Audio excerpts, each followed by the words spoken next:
Hello అండి. నమస్తే. చాలా మందికి హిందీ నేర్చుకోవాలని చాలా మందికి ఉంటుంది. కానీ చాలా మందికి హిందీ రాదు. ఓన్లీ తెలుగులోనే మాట్లాడతారు. మీకు హిందీ రావాలంటే నా ఛానల్‌ని సబ్స్క్రైబ్ చేయండి. ఇప్పుడైతే ఇక్కడ ఆనియన్స్ అంటే ఉల్లిగడ్డలు కట్ చేస్తున్నాం. ఉల్లిగడ్డలు కట్ చేయడం అనడానికి హిందీలో ఏమంటారంటే చెప్పండి. ఉల్లిగడ్డలు కట్ చేయడాన్ని హిందీలో ఏమంటారు?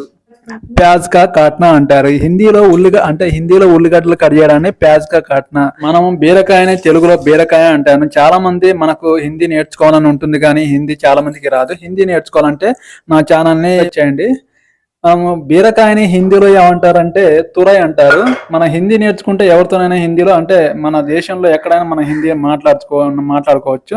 తెలుగులో మనం బీరకాయ అంటాం కానీ హిందీలో మాత్రం దీన్ని తురై అంటారు. ఇక మనం ఆలు ఉంది కదా, ఆలుని ఆలుగడ్డ అంటాం కదా తెలుగులో. ఆలుగడ్డని హిందీలో ఆలు అంటారు. ఉల్లిగడ్డని హిందీలో ప్యాజ్ అంటారు. మీరు హిందీ నేర్చుకో